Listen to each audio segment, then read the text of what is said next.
Olá, pessoal, sejam bem-vindos. Agradecemos a presença de todos aqui. Sejam bem-vindos ao primeiro webcast de resultados do Pátria Edifícios Corporativos. Meu nome é Júlia Azeredo, eu faço parte da equipe de gestão do fundo, sou responsável pelas relações com investidores também. Eu estou aqui com o Fauzi Antum, que é sócio responsável pelo PAT C11, e com a Fernanda Rosalém, que é diretora de investimentos do fundo. É uma honra para a gente estar promovendo esse tipo de fórum. A ideia é que ele aconteça com uma periodicidade trimestral, por isso que a gente agradece, né, aqui a presença de todo mundo que está assistindo a gente.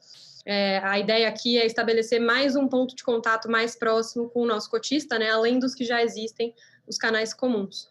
Tá? A gente vai fazer uma apresentação sobre o Pátria e sobre o PAT C11, passando um pouco de detalhes sobre a nossa visão de mercado, sobre o status atual do fundo. A gente buscou, nessa apresentação, já responder grande parte das perguntas que a gente recebe nos nossos canais de comunicação, mailing, né, e telefonemas, mas, obviamente, a gente vai promover uma sessão de perguntas e respostas ao final dessa apresentação para os investidores que estão conectados aqui via Zoom Webinar, tá? A apresentação que a gente está utilizando aqui vai ser disponibilizada no site do fundo, tá? Depois do fechamento do mercado de hoje. E esse vídeo também vai ficar gravado no canal de webcasts do Pátria Edifícios Corporativos, tá?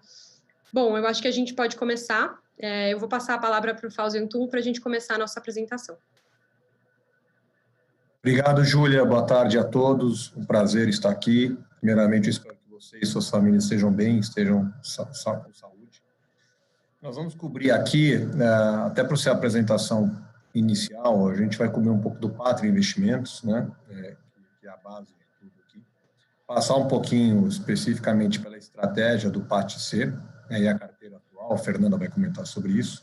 Vamos dar uma visão nossa do mercado de real estate, especificamente de escritório, e comentar um pouco do home office, que é um assunto super em voga. E, por fim, a gente termina com pipeline e projeções. Tá? Então, se eu avançar, indo para a página 5, falar um pouquinho do Pátria para vocês. Não sei se todos conhecem, mas o Pátria é uma casa que tem 30 anos de mercado. Eu acho que o nosso principal foco aqui sempre foi em fazer coisas pensando no longo prazo, sempre com fundamento, né? Tentar acertar menos o curtíssimo prazo, né, a volatilidade do Brasil, porque depois de 30 anos a gente entendeu que o Brasil é um país volátil, né? E tentar acertar o curtíssimo prazo é um esforço hercúleo e muitas vezes em vão, né? Ao longo desses 30 anos, também a gente foi se adaptando conforme as oportunidades do país se apresentaram, e eu diria que nos últimos 20 anos a gente formou a sementinha do que o Pátria é hoje, que é uma casa de gestão de ativos alternativos, né? Se puder colocar em outras palavras, é uma casa para gerir investimentos no mundo real, não tanto no mundo financeiro. Então, como a página 5 mostra, a gente tem investimentos aí por volta de 40 bilhões de reais em empresas, através do nosso grupo de Private Equity. Nós temos por volta de 24 bilhões de reais em infraestrutura. Então, tanto empresas quanto ativos. Geralmente, os projetos são grandes o suficiente que ficam embaixo de empresa. Então, rodovias, construção e operação de navios, hidrovias, linhas de telecomunicação. No Private Equity, a gente tem todo o tipo de empresa. Então, alguns nomes que o senhor já devem conhecer, Smart Fit, por exemplo, Faculdades Anhanguera já foi um investimento nosso. Nós temos investimento em alimentação, Frutti. Nosso real estate, né, que nós começamos já faz quase 20 anos, 4 bilhões de reais, né, tanto diretamente em imóveis, e eu vou falar um pouquinho mais sobre isso, quanto através de empresas, e temos outros investimentos por volta de 2,3 bilhões. Então, no todo, a casa hoje administra por volta de 70 bilhões de reais. Nós somos uma das maiores da América Latina, mas esse não é o nosso foco. A gente quer, independentemente do tamanho, dar o melhor resultado para os nossos investidores. Como eu disse, a gente foca muito no longo prazo e isso acho que traz uma série de consequências. Uma delas é que a gente sempre olha muito o fundamento, né? No imobiliário é o fundamento do ativo, né? Nos setores de empresa, a gente olha muito qual é o fundamento do setor. A gente investiu muito ao longo dos últimos anos em saúde e educação, que são necessidades básicas aqui do país. E infraestrutura também, a gente olha os setores que já têm uma demanda, uma falta de investimento. O que falta no país, na nossa visão, é capital, né? Então, a gente vê essa necessidade de capital premente em infraestrutura. E é por isso que a gente vem investindo nos ativos de infraestrutura também.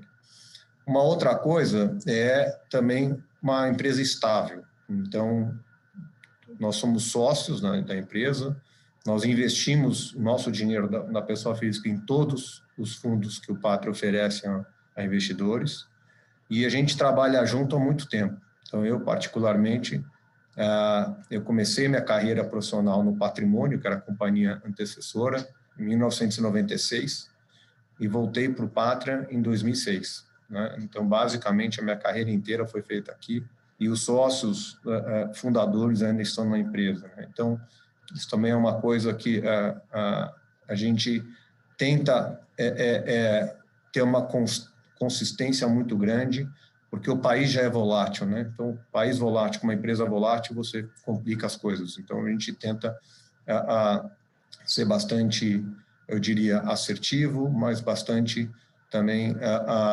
flexível para entender a volatilidade do país. Sempre com muita disciplina, né?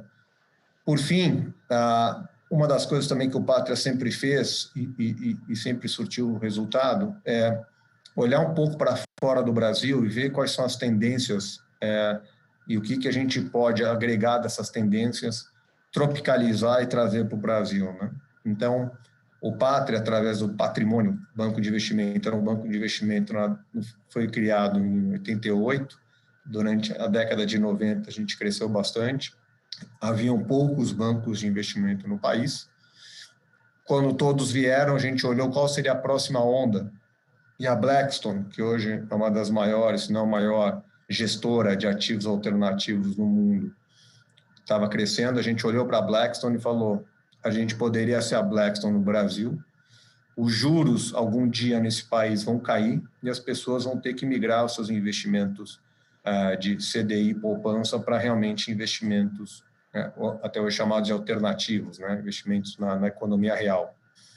Demorou mais do que a gente gostaria, demorou 20 anos, mas cá estamos com juros mais baixos e uma migração enorme, né, das pessoas físicas de fundos de renda fixa e CDI e poupança para especialmente o mercado imobiliário, que a gente acha natural também, né? O brasileiro ele tem essa característica cultural de investir em imóvel, até no tempo da hiperinflação, para se proteger da inflação, e eu diria, uma das classes de maior segurança em termos do ativo, porque o ativo construído ele está lá e tende a preservar valor.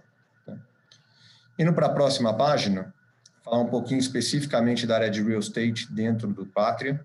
Então, cada área tem seu time dedicado. Nós começamos a investir em real estate no Patria há quase 20 anos, como eu comentei, em 2002. Então, o PAT-C e o recente PAT-L não são fundos novos, não são investimentos novos, não são... são fundos novos, mas não são investimentos novos, né? Nós já investimos há anos em logística, há anos em escritório. Na verdade, nós estamos no 6º ciclo de investimento. Nós já fizemos mais de 6,5 bi de investimento e já vendemos mais de 1,5 bi de ativos, especificamente para os fundos imobiliários, né? Então, o que a gente vem fazendo nos últimos 18 anos? Nós fazemos a parte mais complicada, né? Que é montar o quebra-cabeça, é escolher o terreno, o teu inquilino, construir, alavancar financeiramente para ter o retorno esperado para os FIPs, né? E uma vez tudo pronto, empacotado, a gente vendeu muito para FIIs, eu vou falar na próxima página. Então, tudo o que a gente está fazendo no PAT-C e no nosso novo fundo, o PAT-L, são, primeiro, coisas que nós entendemos, já fizemos e temos o conhecimento. Segundo, obviamente, setores que a gente acredita nos fundamentos desse setor. Tá? Juntando a nossa equipe, a gente tem bastante anos de experiência. É todo mundo novinho, mas quando junta, eu sou super novo também, junta bastante tempo de experiência, são 19 pessoas de real estate. Também eu falei na época da captação, e continua sendo uma verdade, o tamanho do nosso fundo, se nós só tivéssemos o fundo, o FII PATC, nós não conseguiríamos ter esse tamanho de time, né? E aqui também, como é a situação do Pátria, nós temos sócios trabalhando por bastante tempo. Eu, como eu disse, comecei minha carreira nesse grupo e morei fora, estudei fora, mas estou de volta desde 2006, então faz 14 anos. É importante dizer que nós temos uma atuação diversificada em real estate, né? A gente não faz só escritório logística, mas a gente tem investimento em shopping centers também, em residencial através da Alphaville. Somos proprietários, junto com o fundo internacional, a Equity International, do maior self-storage do Brasil, o Guarde Aqui. Já fizemos build-to-suits de hospital e de campus estudantil. Então, a gente tem uma atuação diversificada. Isso é interessante porque, obviamente, conforme o ciclo, conforme a localização, o terreno, a gente tem um melhor uso daquilo. Então, saber de todos esses diferentes ativos imobiliários, acho que nos dá um edge aqui para fazer as transações. Na próxima página, aqui são 12 exemplos de coisas que nós fizemos e vendemos para fundos imobiliários. Apesar do nosso fundo imobiliário ter 1 ano de vida, a gente já fez bastante coisa e já vendeu para os grandes fundos imobiliários do mercado. Então, mais de R$1 bilhão de transação. E, como os senhores podem ver, tem todo tipo de imóvel aqui, como galpão industrial, galpão logístico, escritório, call center, hospital, né, e campus estudantil do IBMEC, por exemplo, no Rio. Então, a maioria desses, a gente trouxe um inquilino, muitos nós construímos com construtoras terceirizadas, fizemos operações financeiras de alavancagem, né, em cima desses ativos, né. Então, a gente correu mais risco, obviamente, todo calculado, construiu todo o projeto, inclusive com inquilino, contratos geralmente atípicos, e uma vez isso colocado junto, nós vendemos para fundos imobiliários. Próxima página, qual é o time?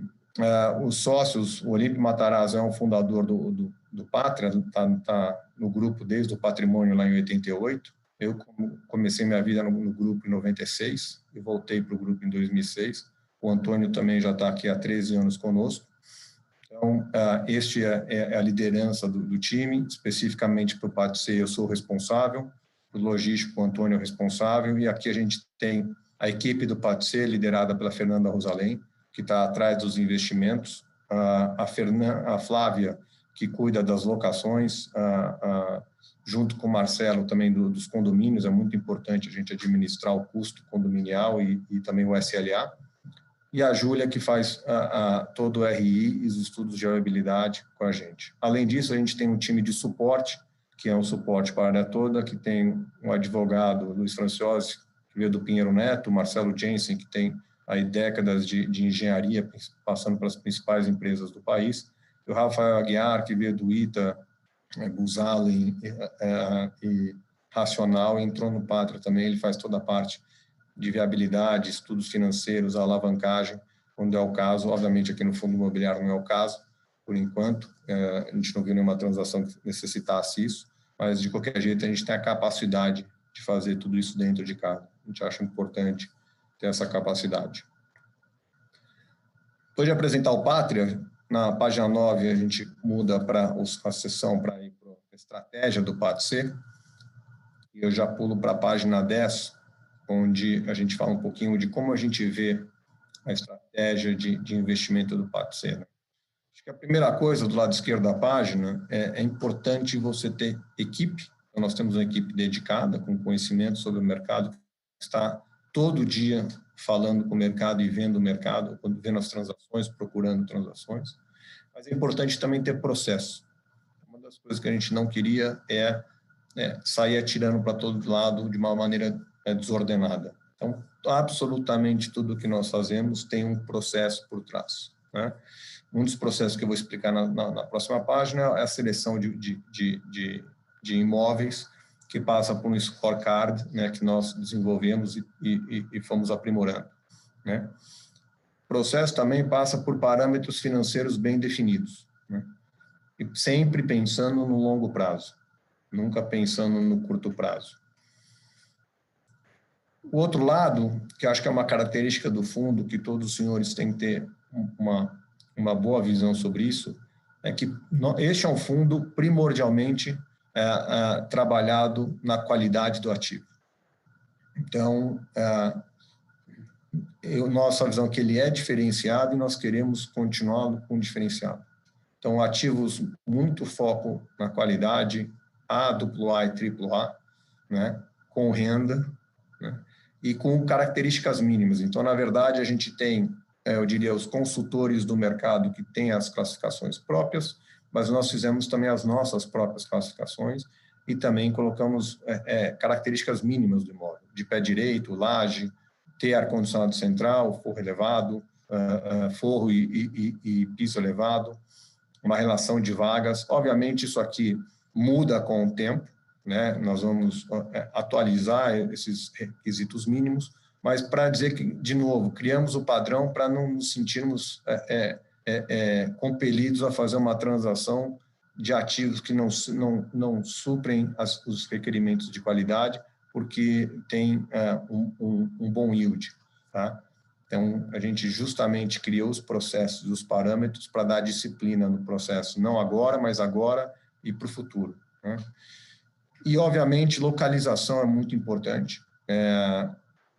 Não adianta você ter um ativo AAA no meio de Belfort Roxo, no Rio, você ter um ativo A na zona sul de São Paulo, ele vai sofrer com a ocupação, vai sofrer com os aluguéis. Então, também a gente foi bastante seleto em relação à localização. Então, nosso foco primordial hoje é São Paulo. Nos perguntam se algum dia a gente pode ir para o Rio. A gente adoraria ir para o Rio. Hoje, nós não vemos uma situação interessante de risco e retorno para ir para o Rio de Janeiro, né? E nem em outras capitais. Então, hoje o nosso foco é 100% São Paulo. Vai ser o foco do fundo São Paulo, podendo ter, dependendo da evolução das coisas, estou falando isso porque isso é um fundo perene. Então, dependendo da evolução das coisas, a gente olhar outras capitais, tá? Outra coisa que dentro de São Paulo não são todos os bairros que nós vamos olhar, são bairros selecionados, e a Fernanda vai tocar um pouco mais nisso, né? E a gente olha muito também como é o acesso dentro do bairro, como é o acesso, como é a localização do imóvel, que é o que eu vou falar na próxima página, na página 11. Nessa página, a gente mostra um pouquinho de uma parte da análise que nós fazemos, né? Porque isso é só uma parte. O que nós criamos internamente foi uma avaliação, né? Na medida do possível, prática e bem determinada, para que a gente conseguisse avaliar um prédio versus outro prédio, né? Para que não caíssemos no achismo. Eu acho aquele prédio mais legal, aquele outro prédio mais legal. E a gente tentou ver isso muito da ótica do inquilino, né? E nós separamos basicamente em localização e a qualidade do ativo, né? Então, a localização, a gente olha a região, né? A gente olha dentro da região se ele está na rua principal, na rua secundária, se é uma rua de fácil acesso ou não é. Para veículos também, se é uma rua que tem acesso ao transporte público por perto, metrô, ônibus, né? Se tem serviços, né?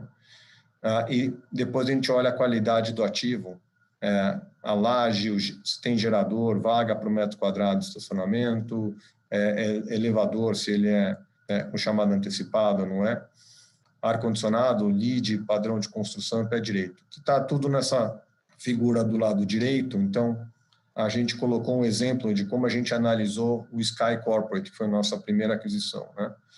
Então, a região, né? A região que é a Vila Olímpia, no nosso scorecard de 1 a 5, ela é nota 4. né? Obviamente, a nota das regiões ela vai mudando conforme as regiões vão tomando mais importância ou perdendo importância. A micro-região, ele ganhou nota 3, porque é uma rua secundária, está, por exemplo, na Funchal, né? E essa rua também, o acesso dela ganhou nota 3, porque você não entra diretamente na rua, tem que fazer uma volta para entrar na rua. O transporte público é 5, porque tem 2 modulares, o ônibus e o trem, e os serviços também é 5, porque é uma distância a pé, você tem 2 shoppings, né? Fora todos os serviços da Vila Olímpia. Então, isso ponderado pelos pesos, a gente chega a uma média ponderada de localização de 8,3.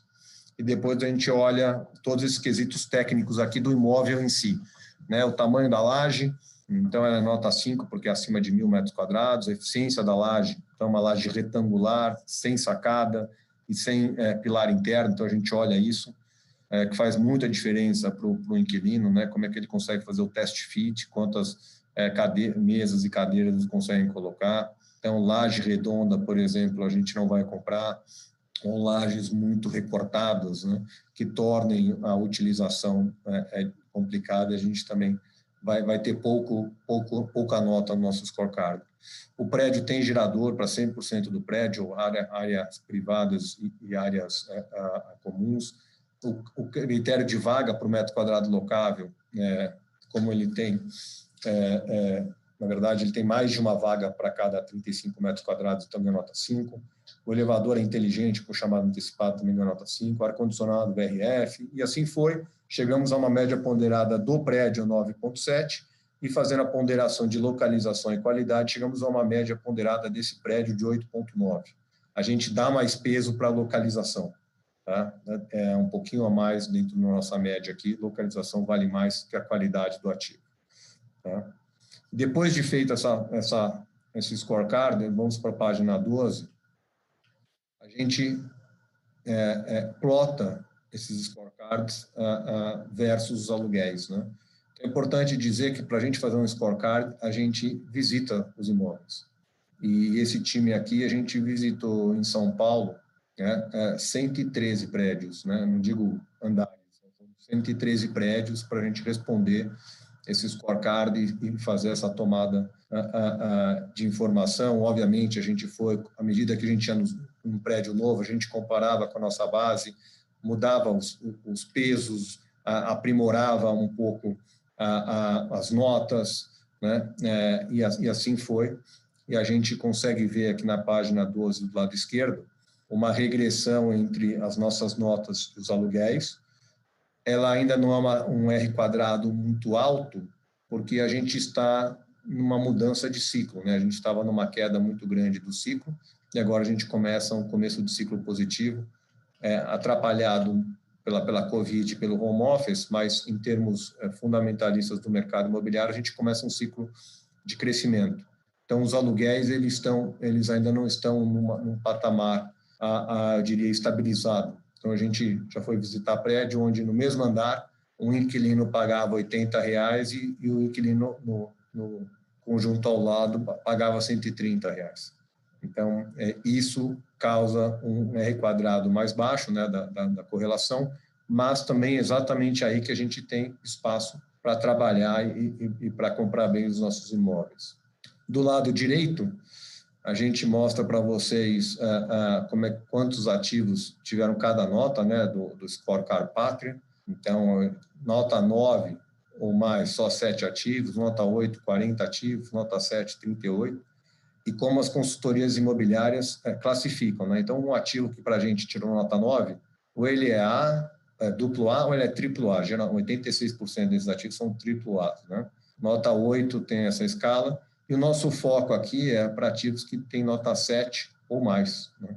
Então, obviamente, a gente está trabalhando no topo do topo da escala, tanto em relação à qualidade do ativo, como também em relação à localização do ativo, tá bom?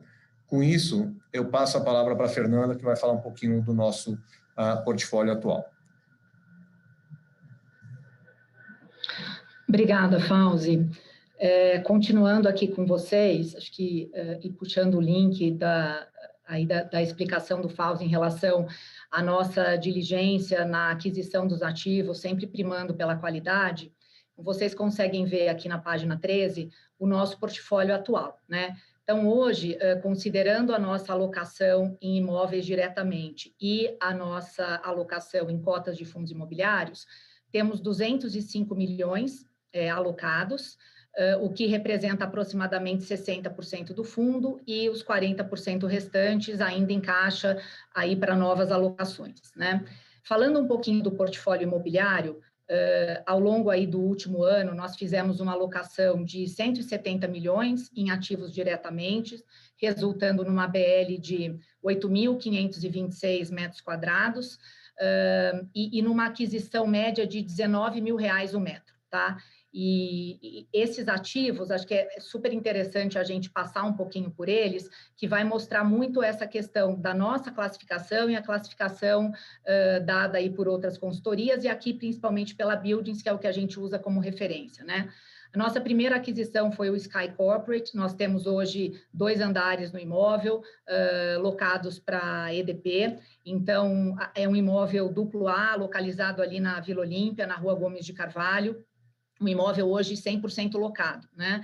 Temos também na Vila Olímpia o Central Vila Olímpia, nós também numa classificação duplo A, tanto pelo nosso scorecard quanto pela Buildings. Temos um andar locado para a Onro, que é uma empresa japonesa, uma multinacional japonesa aí dedicada, focada em medicamento, fabricação de fabricação de equipamentos médicos, desculpa.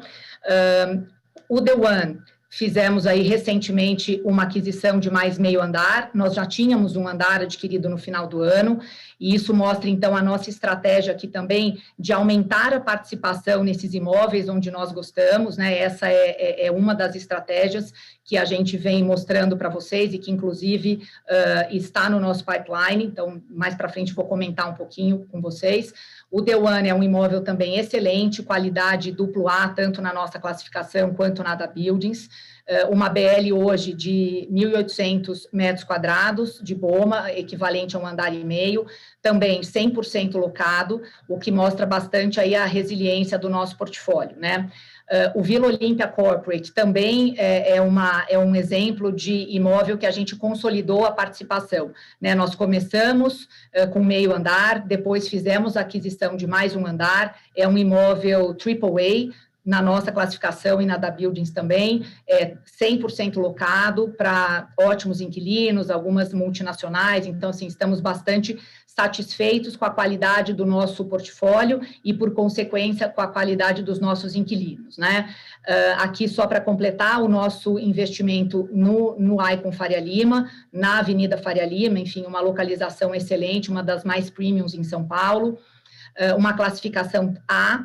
Lá nós começamos com a aquisição de um conjunto, hoje locado para Prudential, e temos aí algumas negociações para tentar aumentar também a participação nesse imóvel.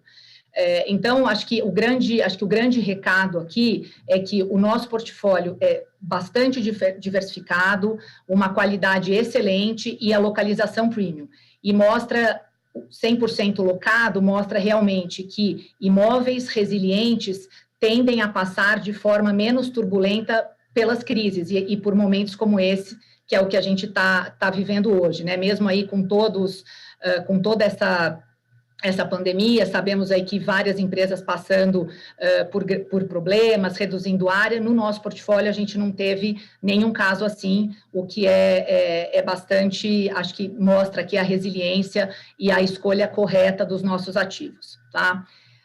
Passando para a próxima página, queria mostrar para vocês a localização, né, desses ativos. Como o Fauzi já comentou, no nosso scorecard, são 2 características principais que nós olhamos, né? A qualidade do ativo, e daí tem todas as características técnicas que ele já comentou com vocês, e a outra, sem dúvida, é a localização, né? Então, quando a gente analisa a localização, o que é muito importante? Acesso, serviços, que é realmente desse ponto de vista do inquilino.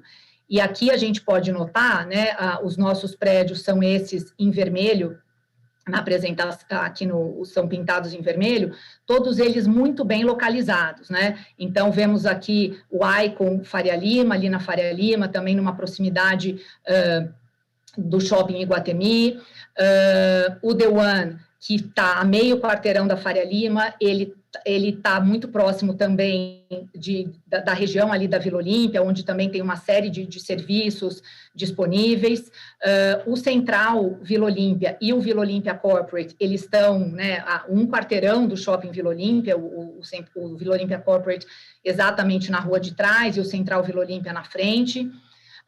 O Sky, ele também é muito próximo do Shopping JK, assim como os outros aqui da Vila Olímpia. Então, acho que a grande mensagem aqui é que realmente a localização é muito premium e é uma localização desejada por inquilinos, são localizações e regiões hoje com vacância muito baixa, inclusive. Tá? Então, eu acho que existe aqui uma concentração hoje do portfólio em Itaim, né, Vila Olímpia, Itaim aqui pegando uma parte da Faria Lima, mas na nossa visão, estamos concentrados nas regiões mais premium de São Paulo. Tá? E, como comentei antes, né, uma outra alocação que nós fazemos aqui também é a alocação em fundos imobiliários. Então, passando aqui para a próxima página, vou passar a palavra para a Júlia também, para que ela comente um pouco mais a nossa estratégia em relação aos fundos imobiliários. Legal, obrigada, Fê. Bom, acho que a gente veio fazendo, né, o parceiro já tinha uma estratégia desenhada de alocação em cotas de fundos imobiliários desde o seu lançamento, né, a gente pensa nessa vertente como uma frente de atuação para o investimento aqui do fundo, mas a verdade é que até então a gente não tinha conseguido colocar essa estratégia em prática, muito por conta de preço, né, eu acho que durante aí esses últimos meses a gente fez ótimas alocações em um volume relevante aqui para o fundo, e aí quando a gente fala do ponto de vista de estratégia, né, a gente dividiu nossa estratégia de alocação em duas principais frentes.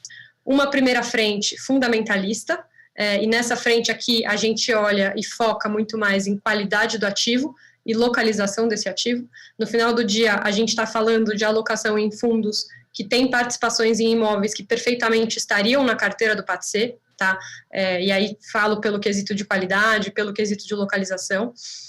São alocações com um perfil mais de longo prazo, tá? E aí aqui liquidez é menos importante para nós nesse sentido, né? A gente pode ir montando posições menores com o tempo, porque a ideia aqui de fato é surfar a retomada ou, enfim, surfar a recuperação do mercado imobiliário exposto a esses imóveis, né, do ponto de vista fundamentalista. Geralmente aqui a gente está falando de fundos monoativos, com participações nos imóveis que a gente, né, teria diretamente no PATC. Inclusive, quando a gente dá o exemplo, né, hoje na nossa carteira do ponto de vista de alocação fundamentalista, a gente tem principalmente VLOL e o OneF, né, que são imóveis que a gente também tem participação direta hoje no nosso portfólio. Então, isso não é uma coincidência, né, são imóveis que a gente gosta bastante, e obviamente que essa alocação, ela também traz um efeito positivo aqui na distribuição de dividendos do fundo. Recentemente, a gente também conduziu uma alocação no fundo, né, o PVBI, que também é um fundo que tem imóveis de altíssima qualidade, que a gente gosta bastante. Então, é uma estratégia que, do ponto de vista de qualidade do ativo, se encaixa bastante aqui, né, nessa vertente fundamentalista. E a gente tem uma frente tática também, e aí aqui o foco é muito mais surfar algumas desarbitragens de mercado, que a gente sabe que existem, né, e a gente viu recentemente. E aí aqui acho que são alocações que a gente olha muito mais para o preço. A gente mantém sempre o crivo de lajes corporativas, tá? Então, em ambas as estratégias aqui, a gente está falando de investimentos em fundos imobiliários que investam exclusivamente em lajes corporativas, mas a ideia aqui na frente tática é surfar um pouco mais de preço. Então, a gente tem um preço de entrada e um preço de saída definido, e a ideia é entrar e montar, né, montar e sair dessa posição entre um curto e médio prazo aqui, à medida que a gente consiga uma recuperação de preço em bolsa, tá? Por isso, liquidez é muito importante. E aí, geralmente, aqui nesse caso, a gente está falando de fundos imobiliários de gestão ativa, né, que não necessariamente tem sua carteira imobiliária idêntica à carteira imobiliária do PATC, do ponto de vista de qualidade e localização, mas são fundos que possuem imóveis onde a gente vê muito valor e a gente acredita aqui numa retomada de preço, tá? E aqui nessa principal frente aqui, a gente tem uma alocação importante em VC Fund. Então, a gente está bastante feliz com essa, né, com o que a gente tem feito até hoje na nossa frente de alocação em fundos imobiliários, principalmente em VELOL e UNF, a gente tem conseguido comprar cotas a valores por metro quadrado ainda mais baratos do que nossas próprias aquisições, que são preços que a gente já considera bastante atrativos. Então, a gente está satisfeito com as alocações que a gente vem fazendo em bolsa aí ao longo dos últimos meses. Tá? Hoje, a nossa carteira de FIIs, ela totaliza aproximadamente, né, final de julho, 35 milhões de reais, mais ou menos. Com isso, eu passo a palavra para a Fernanda, para ela conseguir prosseguir apresentando aqui o mercado do imobiliário de escritórios. Obrigada, Ju. Vou falar um pouquinho aqui sobre a nossa visão, né, sobre o mercado de escritórios, e a gente vai entrar um pouquinho também no tema de home office, que é algo que vem sendo bastante perguntado, né, nos nossos aqui canais de comunicação. A gente recebe muito e-mail pedindo para explicar um pouco a nossa visão sobre o mercado imobiliário, né? Como o foco do fundo é 100% em São Paulo hoje, inclusive todo o nosso pipeline também está aqui no mercado de São Paulo, a gente traz aqui para vocês, para dividir um pouco a nossa visão do mercado, né? Acho que a principal mensagem é que os aluguéis em imóveis de alta qualidade, que são classificações A, AA, AAA, ainda se encontram depreciados, né? Então, quando a gente olha aqui na página 17, o gráfico à esquerda, nós temos aqui os valores de aluguel, né? Então, desde 2009 até 2020. Então, hoje, o valor médio de aluguel nessas regiões, nas regiões, nos principais CBDs, nas regiões de atuação do PATC, é um aluguel de R$ 102, né? Se a gente olhar aqui esse gráfico, a gente vai ver que em 2012, 2013, este aluguel já foi de 169, né? Esse 169, se a gente pensar em dinheiro de hoje, ele equivale ao quê? Ele equivale aos R$ 264 que estão ali na linha pontilhada em amarelo, né? E isso, então, significa o quê? Se a gente considerar apenas o valor nominal, né, o 102 com 169, significa aqui que tem 40% de diferença entre os valores que estes imóveis já alcançaram. Então, é importante dizer que os imóveis, eles estão, sim, ainda num valor depreciado, então, mesmo com potenciais aí, dificuldades, até por conta de pandemia, nós estamos num momento de aluguel baixo. Então, significa que a gente não acredita em reduções de aluguel. A gente, na verdade, acredita que esse aluguel, num ciclo aí nos próximos anos, ele vai voltar para patamares de mercado, para patamares que sejam mais justos, né? Que consigam realmente remunerar o proprietário deste imóvel da maneira adequada. E acho que é importante, quando a gente fala de mercado também, trazer a vacância, né? A vacância, é importante a gente ter sempre em mente a vacância junto com novas entregas. Aqui em 2020, vocês podem ver no gráfico aqui à direita, que nós temos hoje, né, uma vacância aí de 6,5%, considerando, né, apenas, lembrando, imóveis de imóveis As, AAA, AAA, nas principais regiões, nos principais centros de São Paulo. É 6,5%, com uma tendência de alta, por quê? Né? Porque nós temos aqui algumas entregas já previstas, um novo estoque que a gente sabe que vem a mercado aí, ainda em 2020, né, até o final do ano, e em 2021. Então, acho que essa vacância, ela tende a aumentar por conta do novo estoque, né? Então, a gente tem aqui, acho que só para lembrar, as grandes entregas, nós temos aqui na Faria Lima esses 63 mil metros quadrados ainda esse ano, que equivalem ao Birman 32 e ao Século 2, então são as principais entregas. Em 2021, a grande entrega, esses 120 mil metros quadrados, eles são ali na região da Chucre e Zaidan, que são as 3 torres do Parque da Cidade, né?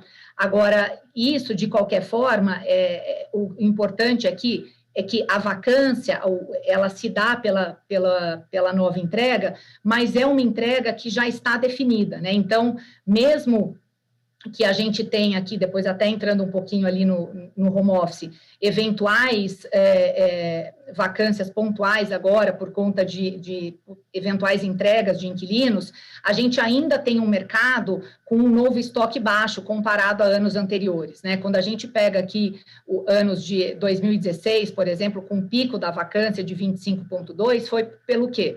Foi pela entrega do novo estoque, né? E esse estoque, à medida que a absorção foi sendo feita, essa vacância foi diminuindo e, por consequência, o preço da locação aumentando. Essa é a dinâmica, né, do ciclo imobiliário.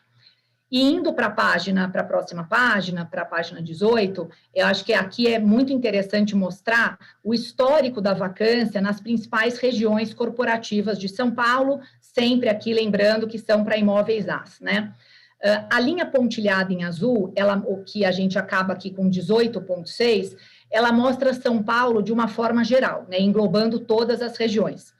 Mas o que vale pontuar aqui, o destaque que eu trago, é para as regiões aqui extremamente prime, como, por exemplo, a Faria Lima, que é Faria Lima e JK, aqui, que é a linha em azul escuro, que a gente tem hoje 3,1% de vacância, a Vila Olímpia com 3,9%, ou seja, são regiões que hoje elas já se encontram abaixo do que nós consideramos uma vacância de equilíbrio. Então, assim, são regiões onde um inquilino já não consegue escolher para que prédio vai, né? Então, e são as regiões onde temos aqui a maior concentração, ou, né, 100% do portfólio atual hoje do PAT-C está exatamente nessas regiões. E eu acho que isso prova também a resiliência do nosso portfólio.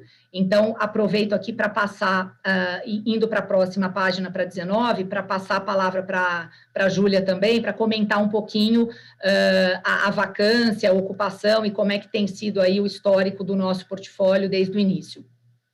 Legal. Eu acho que aqui é um momento importante, né, para a gente pontuar realmente a resiliência do portfólio do PAT-C11. Acho que a nossa estratégia, ela foi desenhada dessa forma e não foi à toa, né? Acho que a gente entende que existe sim um upside, né, um benefício interessante em estar posicionado nos edifícios de melhor qualidade e melhor localizados na cidade de São Paulo. E acho que, como a Fernanda apontou, né, na última página, a gente conseguiu ver que as regiões onde a gente tem participações, Vila Olímpia e Faria Lima, são as regiões com a menor vacância da cidade de São Paulo, né, beirando aí os 3%, né, 2% até em alguns casos.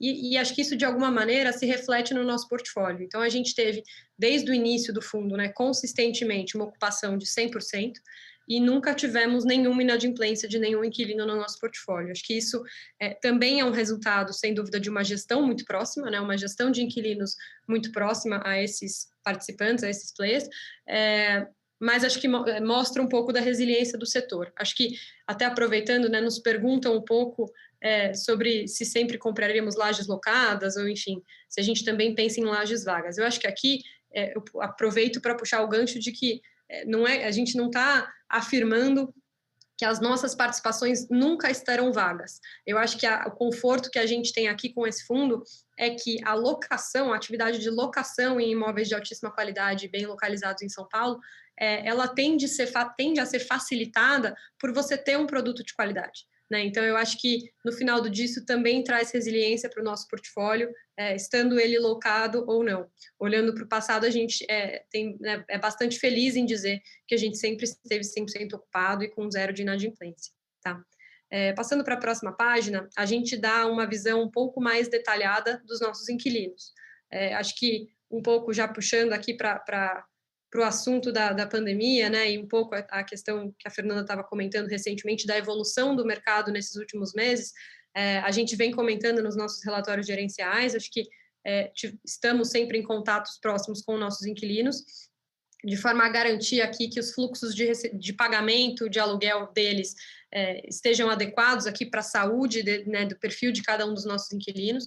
Então, aqui do lado esquerdo da página, a gente vê uma quebra dos nossos ocupantes, tanto do ponto de vista de setor de atuação, quanto no ponto de vista de uma quebra por inquilino especificamente. E a gente vê que, salvo os nossos maiores inquilinos aqui, que são, obviamente, a EDP e a Omron, o portfólio está bastante pulverizado aqui em distintos inquilinos, em distintos imóveis. E eu acho que essa é uma grande um grande benefício da diversificação de fundos imobiliários de gestão ativa, né? E eu acho que o resultado a gente vê aqui do lado direito do slide, né? A gente conseguiu aqui, durante esse momento de pandemia, gerenciar os diferimentos que a gente está concedendo a esses inquilinos, e aí eu ressalto que são diferimentos para pagamentos posteriores, em sua maioria, tá? A gente conseguiu aqui só fazer um remanejamento de fluxo de caixa de pagamento desses inquilinos, de forma que a maior parte, uma parcela importante dos nossos recebimentos não foi afetada durante essa crise, tá? Eu acho que a gente pode falar aqui que em torno de 97% a 99% dos recebimentos do PAT C11 estiveram preservados durante esses momentos mais difíceis, mesmo a gente conseguindo aqui, tendo a capacidade de auxiliar alguns dos nossos inquilinos que enfrentaram alguns problemas, né, por conta da pandemia, com diferimentos e fluxos de pagamento posteriores, tanto no ano quanto para o começo, né, final de 2020 até o começo de 2021. Então, acho que isso também é um reflexo de uma gestão muito próxima, né, uma gestão de inquilinos muito focada aqui na saúde do nosso inquilino, focada em relacionamentos de longo prazo também com os nossos ocupantes, e, obviamente, é o resultado aqui da qualidade dos nossos ativos. Tá? Acho que podemos passar para frente, a Fernanda vai continuar falando um pouquinho sobre a nossa visão do home office, que tem sido uma pergunta muito recorrente, principalmente nos nossos canais aqui de comunicação com os cotistas.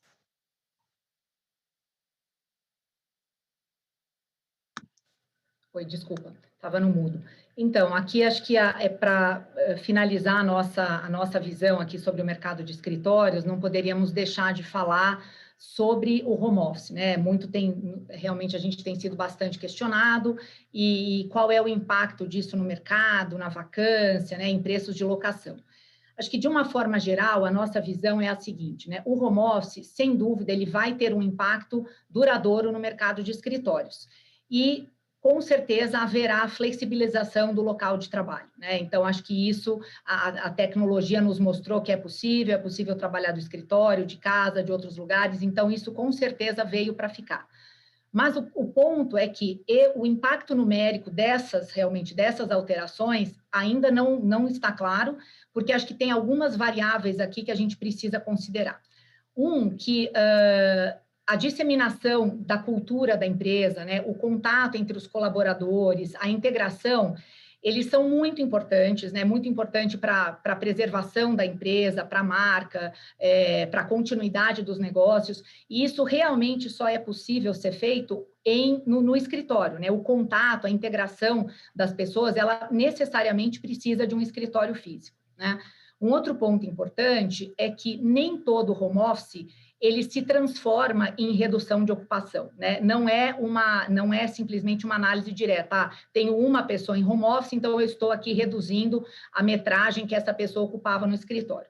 Não é verdade, por quê? Porque você só consegue fazer essa analogia se realmente você implementar mesas rotativas, né? Porque se enquanto um funcionário estiver em casa, mas o lugar dele no escritório estiver ali demarcado, isso não vai ser reduzido em diminuição diária.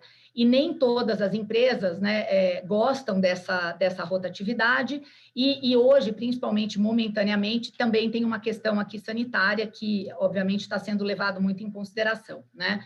Acho que, por outro lado, também tem aí um impacto de que está havendo um maior distanciamento entre as pessoas, né? Todas as empresas que estão voltando para os escritórios já estão adequando seus novos espaços para que realmente o espaçamento, o distanciamento entre os colaboradores seja maior do que anteriormente, né? E acho que uma outra questão é que, como eu comentei, né, a tecnologia veio para ficar. Então, todo mundo acho que deve ter presenciado reuniões, né, virtuais, vários aí aplicativos que possibilitam isso. E isso, no retorno para o escritório, com certeza isso vai continuar, né? Você vai provavelmente deixar de fazer uma reunião, você precisava se deslocar em São Paulo às 6 da tarde num pico de trânsito, você vai passar essa reunião para uma reunião reunião virtual, que a gente sabe que funciona muito bem. Mas, para isso, provavelmente, você também vai precisar, num escritório, um número de salas de reuniões menores, mas um número maior de salas. Então, tem uma série de adequações que vão precisar ser feitas para que todos esses impactos aqui do home office consigam realmente permanecer, né? Então, acho que, de qualquer forma, não é um impacto direto, né? É o que eu estava comentando. Então, não é porque existe home office e porque a tecnologia vai passar a ser usada de maneira até mais eficaz, que necessariamente não haverá mais escritório, né? E tem um outro ponto bastante importante aqui, que é o seguinte: independente disso, existem alguns indicadores de mercado que eles favorecem, sem dúvida, o investimento em lajes corporativas, né? Um deles é a falta de terreno, principalmente em regiões nobres, como, por exemplo, é o caso aqui de Faria Lima, JK, né? E isso faz com que a falta de terreno faz com que no ciclo imobiliário em curto, médio prazo, a gente vai ter uma oferta reduzida de espaços. É o que a gente viu aqui. Nós já sabemos o novo estoque que vai ser entregue nos próximos anos, não tem mais coisa para ser entregue. Então, isso com certeza, a redução de novos espaços também faz com que os espaços atuais fiquem mais valorizados, né? Também temos que levar em consideração o ambiente macroeconômico, né? A taxa de juros hoje, acho que a mais baixa de toda a história, com certeza vai expandir múltiplo. Quando a gente fala expandir múltiplo, é o quê? Os cap rates praticados hoje, eles não acompanharam ainda essa redução da Selic, né? Não é também, de novo, uma relação tão imediata, mas com certeza isso vai acontecer. Então, ainda estamos fazendo transações, e principalmente aqui as do PATC, falo com bastante propriedade, todas elas ainda feitas em preços abaixo de custo de reposição do imóvel. Então, isso aqui é um indicativo também muito grande do potencial do mercado de lajes corporativas, né? Mas, dito isso, eu acho que qual é a nossa visão sobre o impacto, né? Como é que haverá um impacto aí na locação e nas ocupações? As curvas de locação, na nossa visão, elas ainda devem apresentar um crescimento real, até porque, como eu mostrei no slide anterior, o valor médio hoje nessas regiões premium é muito baixo, né? E muito abaixo do que já foi em momentos anteriores. Então, na nossa visão, haverá sim um crescimento real do aluguel nas regiões premium, mas vai ser num ritmo mais reduzido. Aquilo que antes a gente imaginava acontecer em 2, 3 anos, hoje a gente já consegue colocar uma curva maior, né? De pelo menos 5 anos. E por conta de tudo isso aqui que eu falei, principalmente em relação ao novo estoque que vai ser entregue, que não é muito, as vacâncias, mesmo que a gente considere aqui uma eventual entrega de áreas agora, elas devem permanecer ainda abaixo de patamares de equilíbrio, né? O mercado considera um patamar, uma vacância de 10%, um mercado em equilíbrio, onde você tem boas negociações entre inquilinos e proprietários.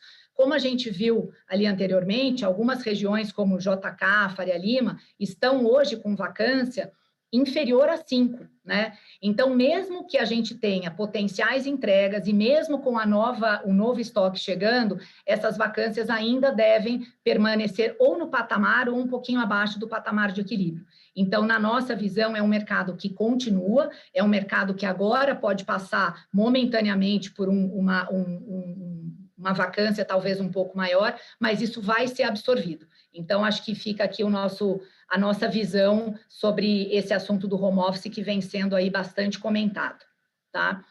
E prosseguindo aqui na nossa apresentação, acho que a gente entra no próximo tema, que também acho que é aqui do interesse de todos e onde também recebemos vários questionamentos, que é sobre pipeline e projeções, né?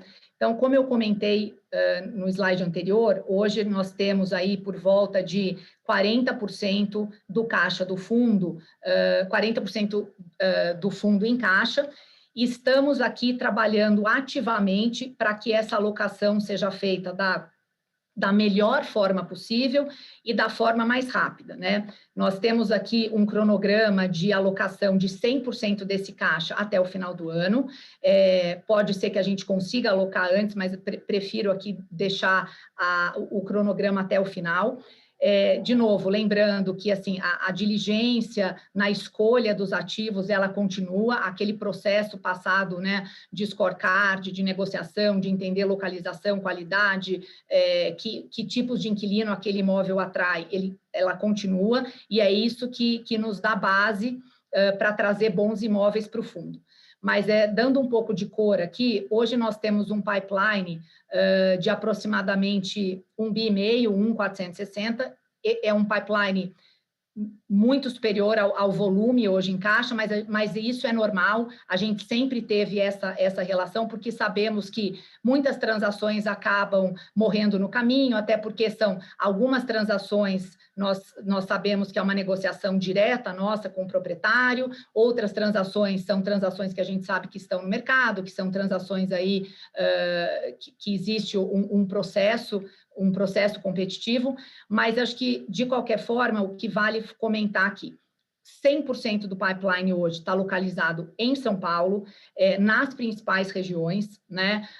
Temos aqui, acho que na região da Chucre, uma transação por volta aí de 400 milhões, uma concentração muito grande aqui de transações na Faria Lima, Itaim, JK, que já é uma região onde a gente está e pretende aumentar a participação.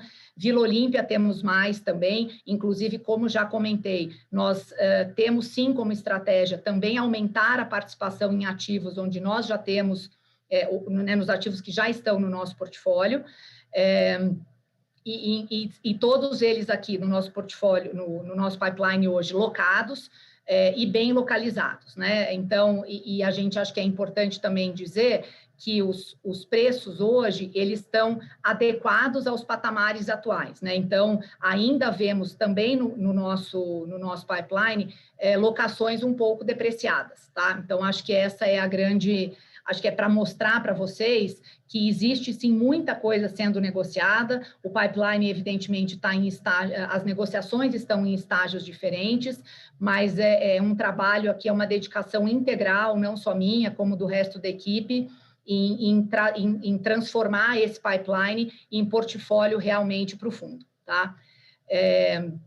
Então, acho que com isso, eu passo aqui para a próxima página, para falar um pouco como é que ficam, então, com essas novas alocações, a nossa projeção de distribuição de dividendos, e vou pedir aqui para a Júlia também falar um pouquinho sobre a nossa estratégia e o que a gente imagina, uma vez que o fundo esteja 100% alocado. Legal, acho que é isso, né? Para finalizar a nossa apresentação aqui, a gente acha importante dar para o cotista uma visão aqui de distribuição, né? A gente, hoje aqui, nesse slide, a gente consegue ver uma quebra, né? Então, hoje o nosso imóvel de portfólios imobiliários, ele é muito bem remunerado na nossa carteira, né? Ele gira aqui em torno do 7,2% de cap rate, e a gente tem uma carteira de fundos imobiliários, contribuindo aqui também para a geração de dividendo, e, obviamente, a gente tem os recursos em caixa. A gente costuma falar bastante para os nossos investidores, né? Acho que é bem importante esse assunto da alocação do pipeline, porque, de fato, é importante a gente ter os interesses dos nossos cotistas alinhados à estratégia do fundo imobiliário, né, específico que esse cotista investe, né? Então, preferimos aqui manter o foco no longo prazo, e a gente gostaria que os nossos cotistas tivessem a mesma visão. Acho que, nesse sentido, é importante ter bolsos que pensam e olham para o longo prazo, olham para a resiliência, olham para a qualidade dos ativos que a gente tem conseguido trazer para dentro do portfólio, e a um preço muito atrativo, né? Eu acho que esse é um fator importantíssimo quando a gente fala de alocação. A gente costuma falar que se a gente tivesse cedido a preço, a gente não teria hoje volume do fundo em caixa, tá? Mas a gente prefere aqui ser diligente né, na qualidade, na localização e principalmente no preço que a gente vai pagar aqui nesse tipo de alocação. E aqui a gente está tentando mostrar para o cotista o impacto que essa substituição, né, do volume atualmente aplicado em caixa, quando ele for alocado em imóveis, e aí a gente estimou aqui um cap rate de aquisição, e com isso a gente quer mostrar para o nosso investidor aonde a nossa distribuição de dividendos pode chegar, né? Aqui, quando a gente estiver falando de um portfólio 100% alocado, a gente está mirando aí em distribuições de dividendos de em torno entre 42 a 44 centavos por cota, tá? O que para o nosso cotista médio de emissão gera um dividend yield líquido por volta de 5%, né? O cotista pessoa física. Então, eu acho que aqui, de novo, a gente reforça, eu acho que esse é um ponto super importante, né? A gente prefere fazer aquisições a preços que a gente acha atrativos, mesmo que isso demore 1 ou 2 meses a mais, para garantir que lá na frente a gente vai trazer um risco-retorno para o nosso investidor bastante adequado para o tipo de ativo que a gente está colocando em carteira, né? Acho que a gente leva isso muito a sério e a gente vai continuar fazendo isso. E aí acho que a gente aproveita aqui para mostrar um pouco de precificação, né? A gente entende a dinâmica do mercado imobiliário e a gente entende que o cotista acaba privilegiando a distribuição de dividendos, né? E privilegiando fundos que distribuam um patamar de dividendo maior, mas aqui a gente trouxe um exercício de precificação dos nossos imóveis para tentar tangibilizar um pouco né, de como esse fundo tem sido negociado. Aqui, se a gente pega a cota de fechamento, né, da data de julho, a gente tem, obviamente, um valor de mercado que, quando reduzido do volume que a gente tem em caixa hoje e das cotas de FIIs que a gente chega aqui num real por metro quadrado de imóvel de em torno de R$15.500, tá? Por metro quadrado dos imóveis que estão hoje na nossa carteira. Quando a gente compara isso, principalmente com o custo de reposição, que a gente sabe que para esse tipo de ativo está acima dos R$25.000, né? E quando a gente compara mesmo com os preços que a gente pagou nessas transações, a gente vê que é um preço que é bastante reduzido aqui, eu acho, né? Então, eu acho que, do ponto de vista de perfil de investidor, a gente prefere que o investidor pense no longo prazo, mesmo que ele abra mão de 2, 3 meses, 6 meses de dividend yield, para poder, né, para a gente poder garantir para esse cotista uma alocação de qualidade a bons preços em ativos que a gente acredita para o futuro, tá? Eu acho que, quando a gente fala de fundo, eram esses os conteúdos que a gente gostaria de passar. Na próxima página, a gente passa um pouco, né, acho que é legal a gente tirar um minuto aqui para falar um pouco das relações com investidores do fundo. Então, estamos muito felizes de estar conseguindo promover esse tipo de fórum. A nossa intenção é manter um contato cada vez mais próximo com os nossos investidores. Então, reforço aqui que a gente está completamente aberto a receber qualquer forma de feedback ou contato. Como todos sabem, existe o site do fundo, né, que, inclusive, recentemente mudou de domínio por conta do lançamento do nosso novo fundo imobiliário. Então, hoje o domínio do nosso site é www.patc11.com.br. E a gente fez agora, com esse webcast, a gente dá início a um canal, né, que é um canal que vai ficar na home do nosso site, é um canal de webcasts para os FIIs do Pátria Investimentos, tá? Todos vão ser promovidos nesse formato que a gente está vendo agora, em formato ao vivo, e vão ser, né, transmitidos e salvos nessa plataforma de webcasts que a gente acabou de inaugurar. Mais uma vez, ressalto que a gente está sempre aberto a feedbacks, inclusive na próxima página a gente passa aí os principais contatos né, para nos acessar e acessar o administrador do fundo. Então, aqui no Pátria, como a gente comentou, podem falar comigo, podem falar com a Fernanda, a gente tem o ri.patc11@patria.com, e, obviamente, o nosso administrador, o Modal, também se coloca à disposição aqui para quaisquer dúvidas que os nossos investidores tenham, tá? Acho que a gente vai evoluir para uma sessão de perguntas e respostas. De novo, ressalto que a gente buscou, com a apresentação, endereçar os principais pontos que nos são perguntados no mailing. Eu vou repetir aqui algumas das perguntas, fazendo algum filtro aqui, né, das principais, agrupando as principais, e vou endereçar aqui elas para o Fauzi e para a Fernanda nos ajudarem a responder. Bom, acho que a primeira pergunta que a gente recebeu aqui logo ao início da apresentação, eu vou direcionar para o Fauzi. Quem perguntou foi o Mário Mota. Ele perguntou como que é a relação entre o Pátria e a Blackstone aqui no dia a dia da nossa gestora.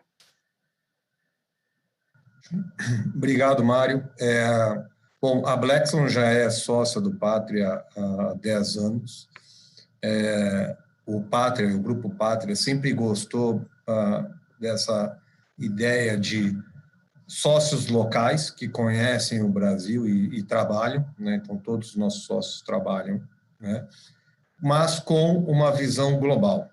Então, lá atrás, no Banco Patrimônio, nós tivemos como sócios a Salomon Brothers, o CIBC Oppenheimer, e quando nós nos transformamos de banco de investimento, na verdade, vendemos o banco de investimento para o Chase Manhattan, e começou a ideia do Pátria como asset manager, justamente olhando para Blackstone, a gente procurou a Blackstone, na nossa visão, já lá atrás, como melhor parceiro, fomos namorando a Blackstone, né?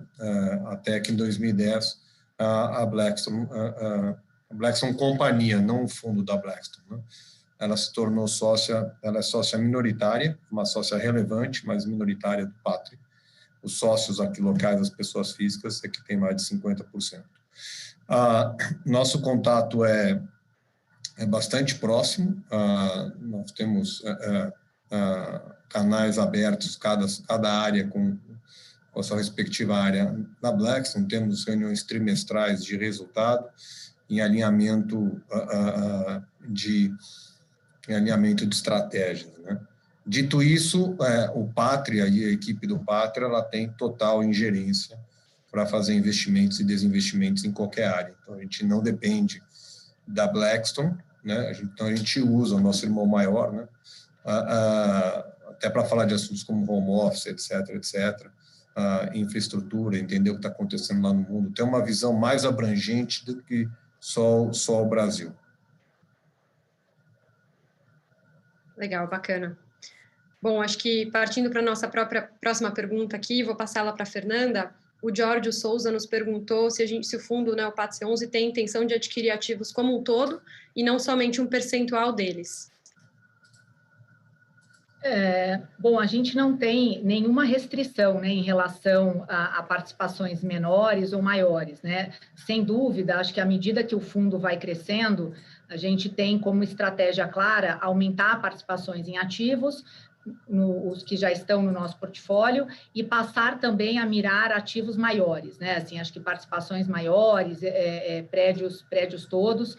O que aconteceu foi que, inicialmente, né, no começo do fundo, até para trazer a diversificação que a gente achava interessante para o cotista e não ficar como um monoativo, nós optamos por fazer aquisições de participações menores, né? Então, lajes em ativos diferentes, para trazer para o cotista essa diversificação, né, de ativo e de inquilino. À medida que o fundo cresce, com certeza a nossa participação também aumenta e a gente passa a analisar também ativos maiores, né, com participações bastante relevantes e eventualmente até 100%. Então, acho que isso está dentro da nossa estratégia, sim, e vai acontecer cada vez mais à medida que o fundo aumentar de tamanho. Legal. Júlia, posso complementar também? Por favor, Fausto. Eu acho que é importante também dizer que dentro da nossa estratégia, por que a gente aceita comprar partes de um prédio e não o prédio todo? Porque os prédios que a gente investiu são muito novos. Então, não existe aí uma necessidade de discutir retrofit, de discutir capex relevantes, né? A gente não acredita muito nessa história que você tem que ter o prédio inteiro para ter uma mão melhor de negociação de aluguel, porque onde nós estamos são zonas altamente adensadas que o teu concorrente na hora de alocar não é só dentro do prédio, mas é toda a região. Então, na Vila Olímpia, nós temos alguns prédios que concorrem conosco, a mesma coisa na Faria Lima. Então, ter o prédio todo não te dá uma vantagem muito grande, acho que dá vantagem especialmente para inquilinos que estão no prédio e querem crescer no prédio, mas para inquilinos novos você não tem tanta vantagem. E acho que, por fim, também a gente olhou essa estratégia, e neste momento é uma estratégia que a gente tem sido vencedora nas aquisições, que a gente tem conseguido no varejo, né, comprando laje a laje, preços melhores do que se a gente quisesse comprar o prédio inteiro. Então, como foi mostrado na apresentação, nós estamos aí com uma média de aquisição abaixo de R$20 mil para ativos super premium em regiões super premium. Então, nossa visão é que se a gente fosse tentar comprar o prédio todo, nós não teríamos feito a esses preços. É importante também, completando o que a Júlia comentou sobre velocidade de investimento, e isso que eu acabei de comentar, obviamente um investimento imobiliário, o resultado dele advém de uma série de decisões tomadas ao longo do tempo, né? Mas a principal decisão que se faz num investimento imobiliário como esse é a aquisição. uma aquisição bem feita, ela gera alta probabilidade de resultados interessantes. O contrário também é verdadeiro. Uma aquisição mal feita, cara, você vai carregá-la para o resto da vida, até você vender o imóvel. Então, a gente tem sido super seletivo. O pipeline está aí, sempre esteve, gerado por essa equipe. A gente está ativamente no mercado, fizemos várias aquisições direto com os investidores, porque a gente também conhece muita gente que tem laje corporativa.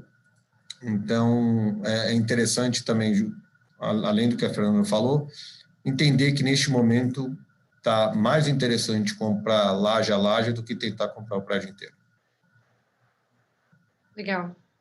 Bacana. Eu acho que a gente tem uma outra pergunta aqui do Eduardo Trevisan, que eu acho que a gente até respondeu durante a nossa apresentação, mas eu quero reforçar o assunto aqui, porque eu acho que ele é de todos, provavelmente o mais importante aqui dentro do PAT C11. Eu vou pedir para o Fausto começar, porque tem bastante a ver com o que ele estava falando, depois a Fernanda nos ajuda complementando. Mas ele pergunta um pouco sobre a visão, né, a nossa visão do volume hoje que está alocado no caixa. Ele pergunta se a gente acha que a estratégia do PAT C não funcionou, ou se ela, né, como que a gente enxerga isso, e acho que eu vou um pouco além até, né. Eu peço até para vocês dois darem uma cor aqui de como vocês enxergam o PAT C, né, como vocês enxergam essa posição de caixa do PAT C olhando para frente, quando a gente fala de negociação de preço com proprietários de lajes. Vou pedir para o Fausto começar e a Fernanda nos complementa depois. Ótimo. Obrigado, Eduardo, pela pergunta. Sim, é uma pergunta relevante. Se a gente está confortável em ter essa posição de caixa, não estamos. O nosso assunto diário, nas nossas reuniões diárias, o primeiro assunto é pipeline. Agora, se você pensar na nossa estratégia, eu acho que a gente tem pelo menos dois grandes blocos, né? Um é o bloco de aquisição e o outro é o bloco de manutenção dos ativos, né? De como eles estão performando. Então, eu diria, o bloco de aquisição, a gente tem conseguido comprar até melhor do que a gente esperava, né? Geralmente, os nossos cap rates na aquisição, eles são melhores do que os comparativos, né? Só que numa velocidade menor. E do outro lado, o lado da operação do ativo, da manutenção, né, de como a gente gera esse ativo, eu acho que tem sido muito bem sucedida. Passar por uma crise como essa que a gente passou, com zero de vacância, com zero de inadimplência, com poucos pedidos de deferimento de aluguel. Então, tem funcionado muito bem, ou seja, a qualidade dos nossos ativos tem se mantido, tem se provado, né, através desse cash flow. Agora, é importante dizer que sim, a gente está preocupado e, de novo, o que acontece aqui é que nós estamos querendo comprar para este fundo os ativos mais líquidos do mercado brasileiro imobiliário. Quando a gente compra uma laje de 15 a 20 milhões de reais, a gente está concorrendo com uma série de potenciais compradores, inclusive pessoas físicas, que têm o dinheiro. É diferente de você comprar um shopping inteiro, que são centenas de milhões de reais, com uma operação complexa, ou comprar um galpão logístico fora das grandes capitais, que tem então, um conhecimento muito específico sobre logística, né? Até para quem vai alugar. É diferente de comprar uma laje na Faria Lima. Laje da Faria Lima temos nós e mais uma série de potenciais compradores alinhados. Então, nós temos que fazer uma decisão. Ou nós estamos muito bem posicionados por conhecimento de mercado, por uma captação de negócios ativa e com dinheiro no bolso, para que a gente consiga fazer essas aquisições a preços baratos, vamos dizer assim, ou a gente pode abrir mão de uma dessas questões, né? Abrir mão de time, ou abrir mão de dinheiro, e aí ter que convencer um vendedor de um ativo muito líquido a ficar esperando a gente captar o dinheiro. Esta dinâmica, ela é especialmente importante para o tipo de ativo que nós queremos comprar, né? Como eu disse, como a visão é que a compra ela é muito importante para o resultado futuro, a nossa visão é de ter caixa para que a gente consiga, de uma maneira eficiente e rápida, fazer as ótimas aquisições. Tá?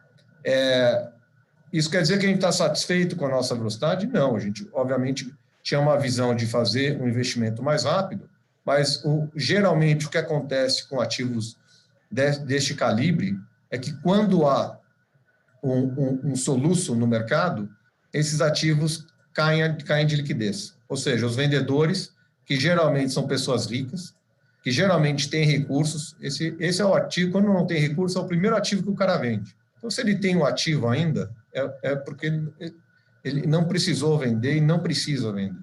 Então, quando há questões como o coronavírus, por exemplo, os vendedores se retraem para esperar e ver o que vai acontecer. Então, sim, eu acho que a crise ela nos atrapalhou em termos do nosso pipeline. Acho que um outro ponto também, que na minha visão é mais passageiro, é que, como o fundo começou pequeno, né, ele ainda é um fundo pequeno, o caixa hoje, ele pesa, ainda mais com menor taxa de juros da história do país. Mas, à medida que a gente vai crescendo no fundo, a gente quer ter caixa para poder, como eu disse, fazer as aquisições. Mas esta porção de caixa, ela vai ser, obviamente, proporcionalmente menor do que ela é hoje. Então, essa é a nossa estratégia. Para comprar bem, a gente precisa estar lá na hora certa e com a grana. Né? Se a gente não quiser ter a grana, aí talvez a gente não compre tão bem. No longo prazo, nos parece que a melhor estratégia é sim ter um pouco de grana para fazer as ótimas aquisições que a gente está procurando fazer para os senhores.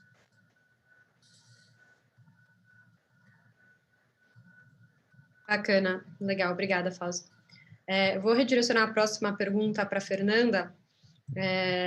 Nos perguntaram aqui se, com um fundo maior, à medida que o PATC cresça, a gente pretende mudar o perfil de aquisições de imóveis do fundo, olhando mais para ativos B. Né? Queria que você ajudasse a gente aqui a dar uma cor sobre esse assunto. Não, bacana, importante a pergunta.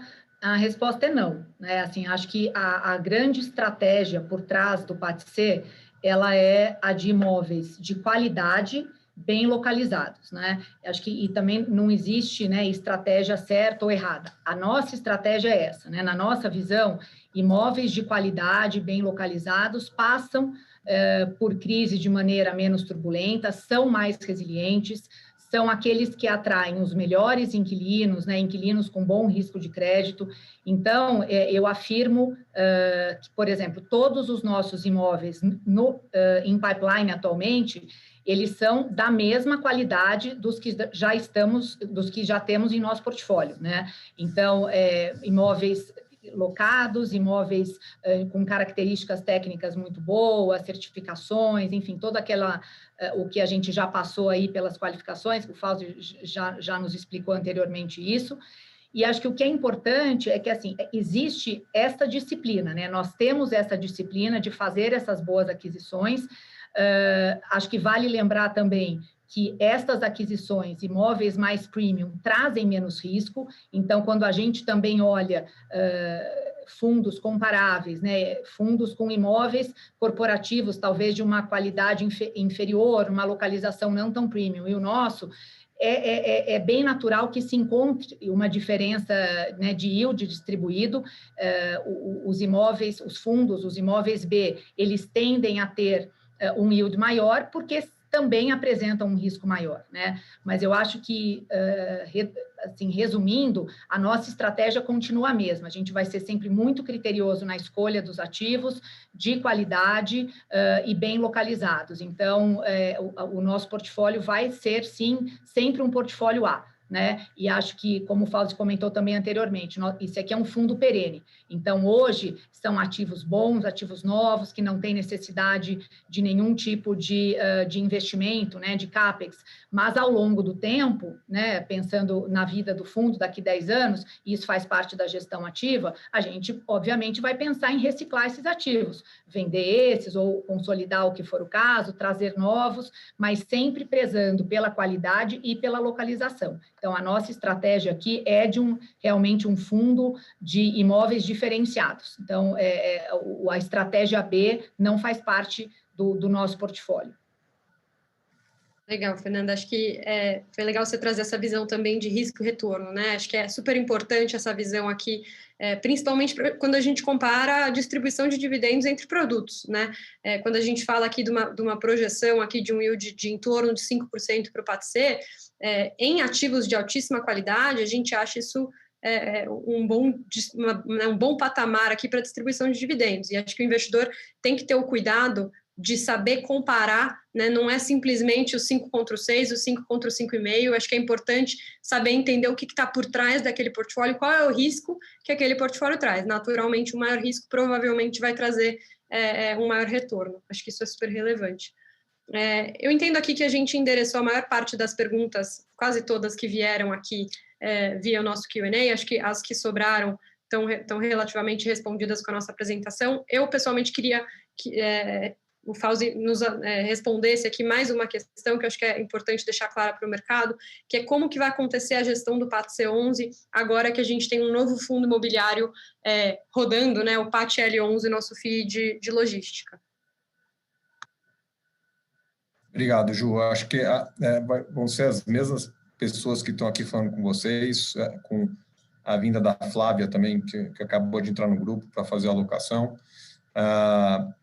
Na verdade, a gente tem o time dedicado, que é esse time que está falando com vocês, né, para cada, a gente gosta, né, acha importante, como imóvel é um negócio local e de características únicas, né? Então, o galpão tem os seus lados prós e lados contras, dificuldades aqui, facilidades lá, escritório é a mesma coisa. Então, a gente gosta de ter aqui dentro do Pátria especialistas em cada setor, né? Especialistas que não só entendam bastante o setor, mas vivam o setor no dia a dia.